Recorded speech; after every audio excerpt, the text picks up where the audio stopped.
Selamat datang di Beetle Channel, semoga kita bahagia. Jangan lupa subscribe, like, komen dan share agar channel ini semakin berkembang. Terima kasih. Novel Kekuasaan dan Kekayaan. Bab 256. Yu Qianqian menatap ibunya. Bu, kenapa ibu masih memakai ini? Yu Meixia tersipu dan memberikan sepotong roti panggang kepada Dong Suebing. Oh, hari ini cuacanya panas hari ini. Dong Suebing tertawa. Ayo coba masakanku. Yu Meixia meletakkan sosis di piring putrinya, dan Yu Qianqian menggigitnya. Matanya langsung cerah. Enak sekali. Bu, coba ini. Ini baik. Yu Meixia takut kepala Dong akan marah dan segera berkata, Qianqian, jangan bicara dengan mulut penuh. Yu Qianqian mengangguk dan segera memakan sarapannya. Yu Meixia menggunakan serbet kertas untuk menyeka mulut putrinya. Dong Suebing tertawa dan bersulang di piring Yu Meixia. Saudari Yu, makanlah. Yu Meixia mengambil roti panggangnya. Terima kasih. Dong Suebing merasa sedikit bersalah karena menyentuhnya selama 2 hari terakhir dan ingin menebusnya. Setelah sarapan, Dong Suebing menyuruh Yu Qianqian dan Yu Meixia menonton TV di sofa, sementara dia membersihkan piring. Setelah dia keluar dari dapur, dia melihat Yu Meixia sedang menyapu lantai. Dia naik dan mengambil sapu darinya. Aku bilang kamu tidak perlu melakukan apapun hari ini. Pergi dan temani Qianqian. Yu Meixia panik. Ketua Dong ini Dong Suebing menatapnya. Pergi saja. Yu Meixia merasa tersentuh dan tahu kepala Dong melakukan ini karena dia peduli padanya. Sudah lama sejak dia diperlakukan seperti ini. Sekitar jam 8 pagi, Yu Meixia meminta Yu Qianqian masuk ke kamar untuk mengerjakan pekerjaan rumahnya, sementara dia duduk di sofa dan menatap kepala Dong. Dia melihat kepala Dong berkeringat dan segera menggunakan sapu tangannya untuk menyeka keringatnya dan menuangkan secangkir teh untuknya. Dong Suebing membersihkan seluruh rumah di pagi hari. Yu Meixia menyeka keringatnya dengan sapu tangannya. Istirahat, aku akan memijat punggungmu. Dong Suebing mengayunkan tangannya. Saya baik-baik saja. Ini terasa seperti latihan, dan rasanya menyenangkan.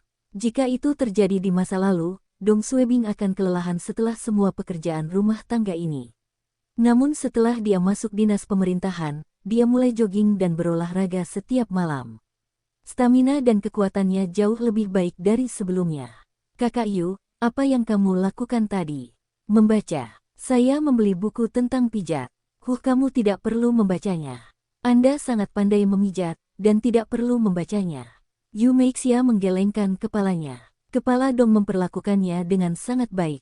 Dia telah memberinya tempat tinggal, gaji, mengubah registrasi rumah tangganya menjadi kabupaten kota, menyelamatkan nyawanya, dan mendapatkan tempat di sekolah untuk putrinya. Dalam pikirannya, dia hanya ingin membalasnya dengan memberinya pijatan yang baik setiap hari. Dong Suebing melihat Yu Meixia tidak mendengarkannya dan berhenti membujuknya. Saya pikir Anda tidak mengenali banyak kata. Bagaimana caramu membacanya? Jawab Yu Meixia. Ada gambarnya dan aku masih bisa memahaminya. Oh, ayo pergi. Bawalah bukumu ke kamarku. Aku akan mengajarimu kata-katanya. Yu Meixia berhenti sejenak dan menjabat tangannya.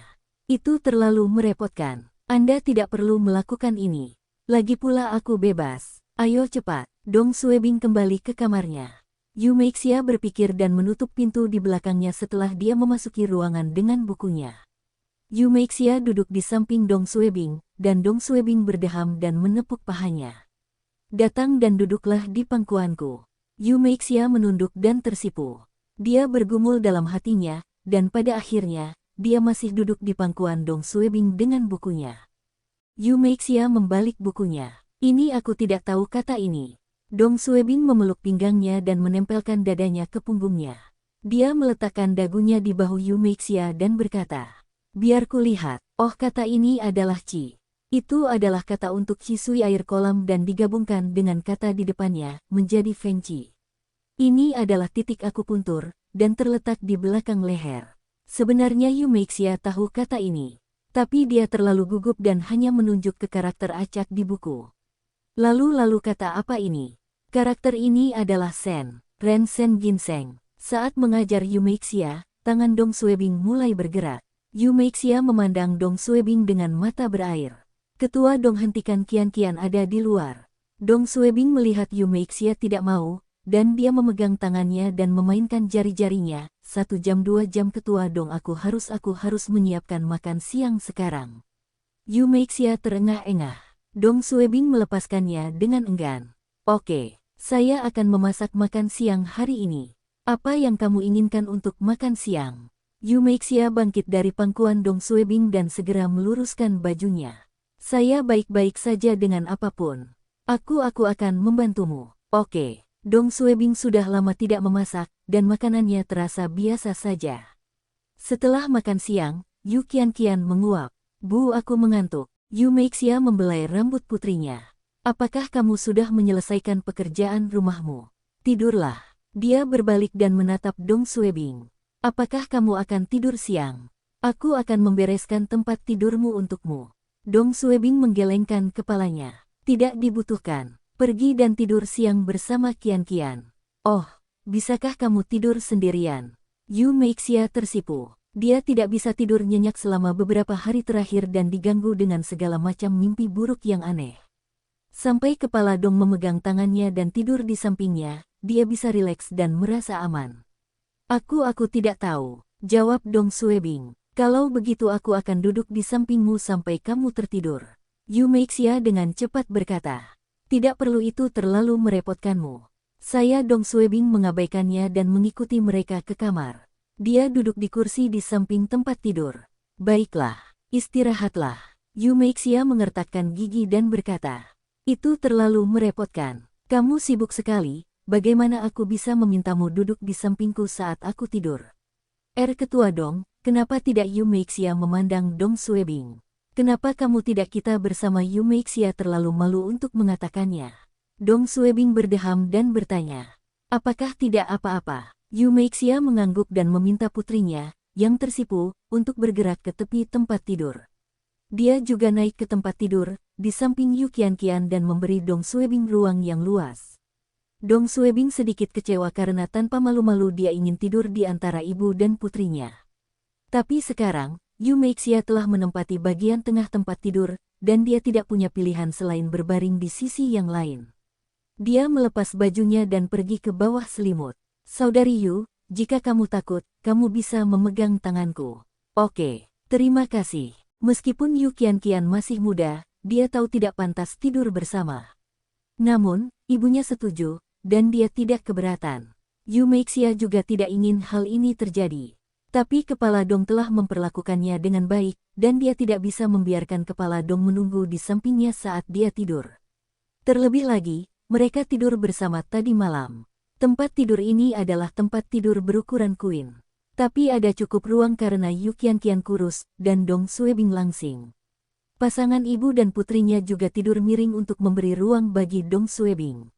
Kali ini, Yu Meixia tidak memegang tangan Dong Suebing. Sekitar 10 menit kemudian, Yu Meixia menggendong putrinya dan tertidur. Kebiasaan tidur Dong Suebing adalah memeluk sesuatu untuk tidur. Dia tidak bisa beristirahat sampai dia berbalik ke arah Yu Meixia dan memeluk pinggangnya. 10 menit setengah jam 1 jam dalam tidurnya, Dong Suebing mendengar seseorang membuka pintu. Di luar kamar, Luan Xiaoping memasuki rumah, menggunakan kunci cadangan yang diberikan oleh putranya. Dia berjalan ke ruang tamu dan mencari putranya. Ruang tamu kosong, dan dia mengira putranya sedang tidur siang. Dia pergi ke kamar tidur utama, tapi kamar itu juga kosong. Luan Xiaoping menghela nafas dan menyesal tidak menelepon Dong Suebing sebelum datang. Dia menggunakan telepon di kamar tidur untuk menghubungi nomor putranya. Dering-dering-dering, telepon berdering. Luan Xiaoping terkejut mendengar telepon berdering dari kamar Xiao Yu. Dong Suebing sedang tidur nyenyak dan menjawab telepon. Halo, Xiao Bing, apakah Anda sedang di rumah? Ya, Dong Suebing membuka matanya dan melihat Yu Meixia dan Yu Qianqian terbangun. Dia tersenyum meminta maaf pada mereka. Yu Qianqian tidak bisa melihatnya, tapi lengan Dong Suebing melingkari pinggang ramping Yu Meixia. Aku tidur, apakah kamu mencariku? Luan Xiaoping tersentak. Sedang tidur, ya, apa yang salah? Dududu, Luan Xiaoping menutup teleponnya. Dong Suebing bingung. Aku hanya sedang tidur siang. Apa gunanya marah dan menutup telepon? Yu Meixia takut putrinya akan mengetahuinya dan segera mendorong lengan Dong Suebing ke samping. Apakah itu Suster Luan? Ya, mungkin sinyalnya tidak bagus, dan salurannya terputus. Tiba-tiba, Dong Suebing mendengar langkah kaki di luar kamar, dan sebelum Yu Meixia sempat bereaksi, Luan Xiaoping membuka pintu kamar. Dong Suebing tercengang. Yu Meixia tercengang. Luan Xiaoping tercengang. Luan Xiaoping menarik napas dalam-dalam dan menunjuk ke arah Dong Suebing. Kenapa kalian semua tidur bersama? Yu Meixia tersipu. Kakak Yu bukan aku Dong Suebing mengutuk dan langsung berteriak.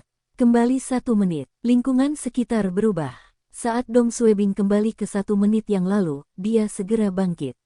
Dia melihat sekeliling dan melihat Yu Meixia dan Yu Qianqian masih tidur nyenyak.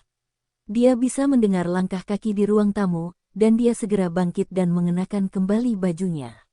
Bersambung, terima kasih telah menyaksikan dan mendukung channel ini.